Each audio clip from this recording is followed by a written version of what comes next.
Warning, this ain't a half video, just flavors pulled up from live reactions. Yeah, you're damn right. A whole disclaimer before you watch my Now pull the up. Let's see, so we got Token, I'm Your Baby. Y'all already know how we do things around here. If you like it, hype it. If I did it, clip it. Kool-Aid so good, even a diabetic could drink it. And please, if you enjoy the content, sip on that like, pull up on that sub, and turn them alerts on all so you don't miss none of the flavors. That's live and uploaded. Let's keep them cups up, y'all. Pull up.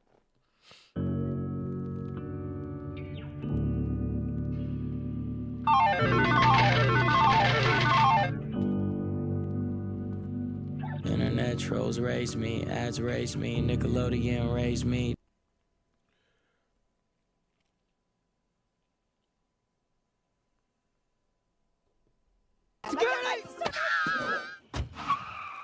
The plug, what's happening?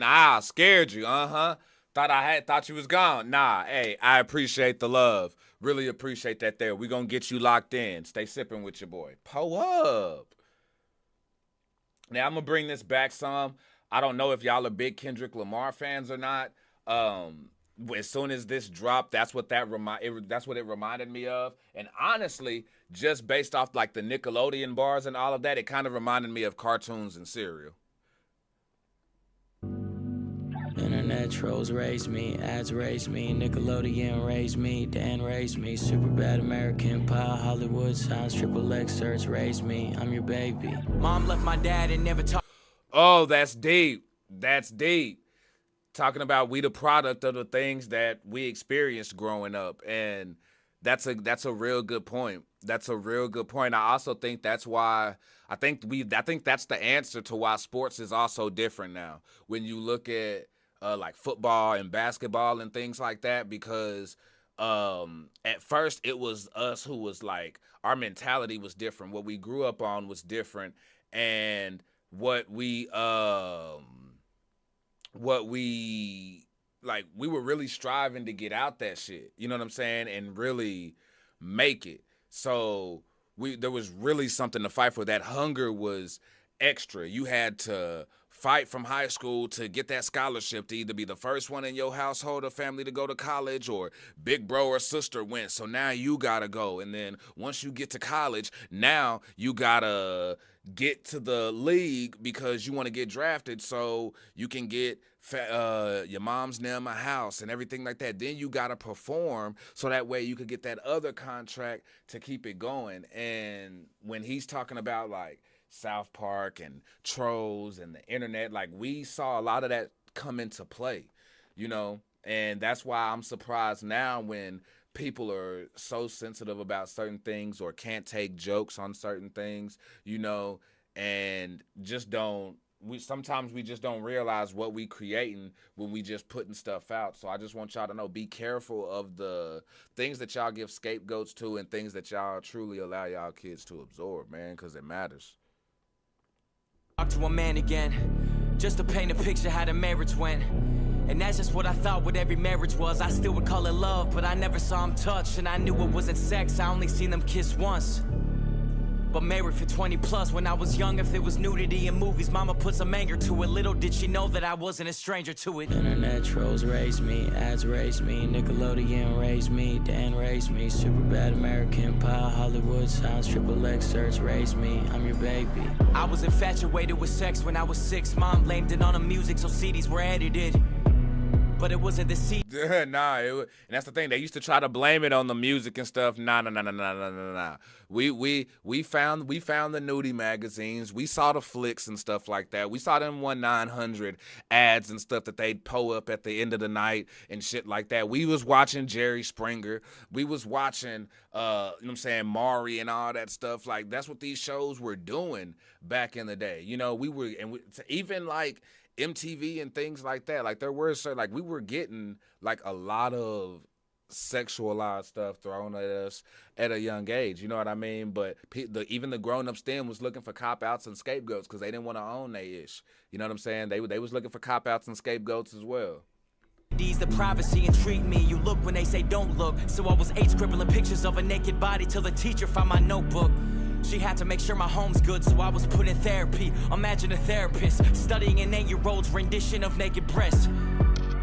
I was always questioned, especially cause I only grew up with women present. My therapist put down his pad during one session and asked if I ever thought about my mom and my sister naked.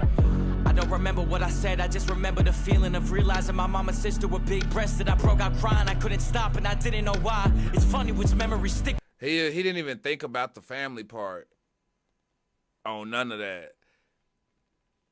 Like, he really, and that's the thing, like, when you a kid and you see these things, you not knowing that, again, that's why I say this is why what Token is describing here on this song, what he's describing on this song is why I say you gotta let kids be kids, and you gotta keep certain stuff away from them, and you gotta, you know what I'm saying, like, what we expose them to, what we, you know what I'm saying, what we have in schools, what we have in these books and everything like that, all of that matters, man.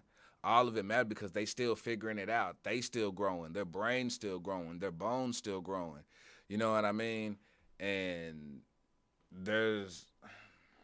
I hate to say it, but like those, like the ESRBs and the ratings and all that stuff like that, like those things do kind of like matter in a way. Now, granted, you know, like people know their kids. Like my mom knew she could go buy Grand Theft Auto 3 and I could play it, and she knew I wouldn't go try to imitate and do the dumb-ish. She, like, my mom would let me watch Chappelle's show and South Park and stuff like that, as long as it wasn't nothing too crazy or nothing. You know, it would still cover your eyes if you see anything, you know what I'm saying, or I smack the mess out of you type of a deal. But that, like, she just knew. So the age range can kind of, like, differ as far as, like, what people allow their kids to watch and consume, but it's all about how you raise them and also about knowing your kids at the same time.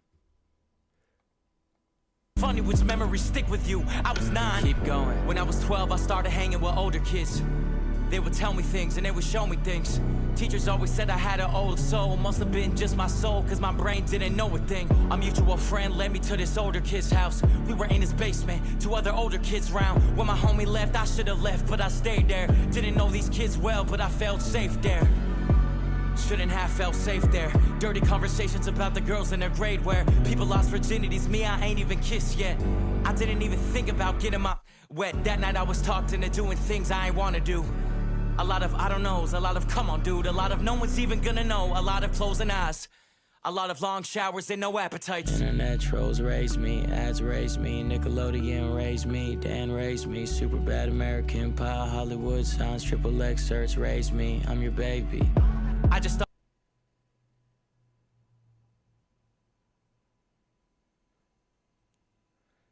Yeah, nah, I got a body down. I know what the hell I just heard. And that's freaking sick. Damn.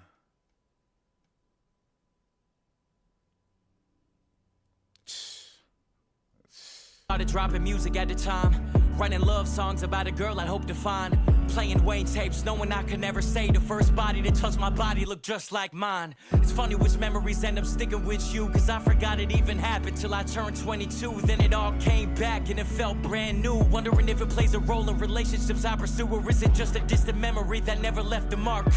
One night my homie had some questions at the bar. He said, why do all of your girls look fresh out of a magazine?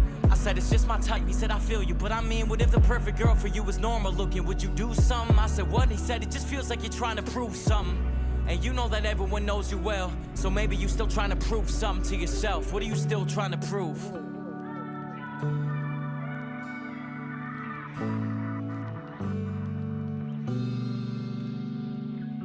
Internet trolls raised me, ads raised me, Nickelodeon raised me, Dan raised me, super bad American Pie, Hollywood signs, triple X search raised me, I'm your baby. Damn.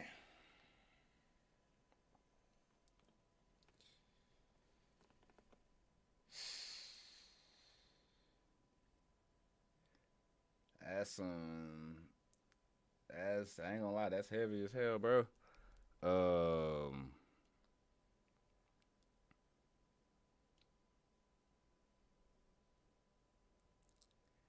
Ain't even gonna lie.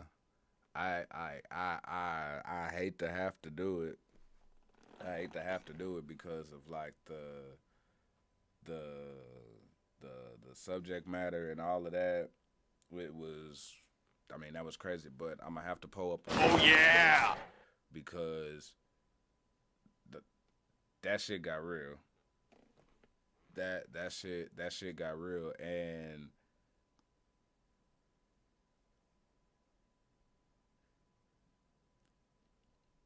I can like I can relate to what I can relate to what he's talking about because y'all know on when I was doing the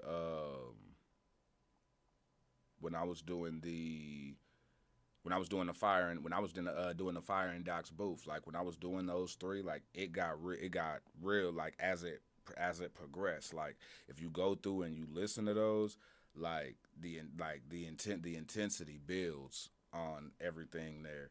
You know what I'm saying? And I don't know. It's just it's wild that we did like not in the same year, but in like a year's span. You know what I'm saying? And it just goes to show you, bro, that like each generation is doing something and influencing something because now you got us grown ass men now talking about the traumas and stuff that we grew up with where a lot of the times y'all thought like the society would have you thinking that you know just women was going through certain shit. You know what I'm saying? But like it's a lot of fucked up people out here. You know what I'm saying? And folks like my mom used to have like boyfriend. One time I got thrown up against a wall for a bowl of milk being left on the table. Now granted, when I was done eating a bowl of cereal, I should have just, you know what I'm saying, washed my bowl out and you know what I'm saying, put it in the sink and everything like that. But I'm like 7, 8 at the time. You know what I'm saying? And bro just comes in and just got one hand and just floom. Just slung my little ass. You know what I'm saying? And if y'all think I'm short now, you could only imagine how old I was at 7, 8 years old. You know what I mean? But nah, if y'all want more like insight into what I'm talking about and stuff like that, I definitely encourage y'all to go check those out because yeah, bro, right there with you, bro. That's basically what I can. That's basically like I say, I can definitely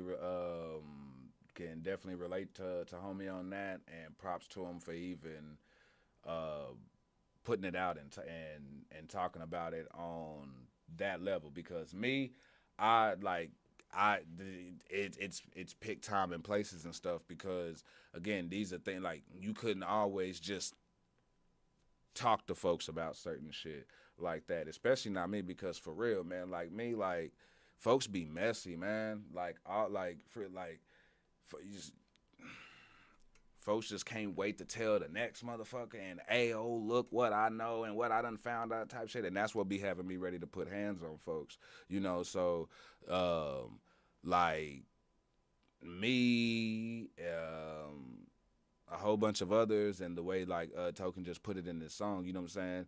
You sometimes you don't even suppress shit. Sometimes you don't even suppress shit on purpose. Sometimes it just happens, you know. But that props to him for even being able to speak on that. You know what I'm saying? And even just I mean, a song and a video on it. Honestly, that's pretty bold. So, cups up to homie for that. I'm gonna have to pour 5 cups on it. Even though this is probably the first and last time you'll hear me listen to that shit. I'll just be honest with you. It's the one time where I'd pull up a 5, but I just on the subject matter, you definitely won't catch me putting that on again. You know what I'm saying? And that's just real. But let me know how y'all feel about it in the comment section if you agree or disagree. Pull up one time for the one time. Let me know if you like it, hype it. If I did it, clip it. Kool-Aid so good, even the diabetic could drink it. Pull up. bit better, crossed over 45. Head to Pleasant Grove, but some call it Groveside. Dipped on Loop 12, had about 4 G's. Then I hit up Omar for some Dub Deuce D's. Dipped on Syene, now we headed to the side. Remember Dr. Watts, put the goals in your mind. Swung on Metropolitan, stopped at 210, where they holler, eat that love, put that Texas on the end.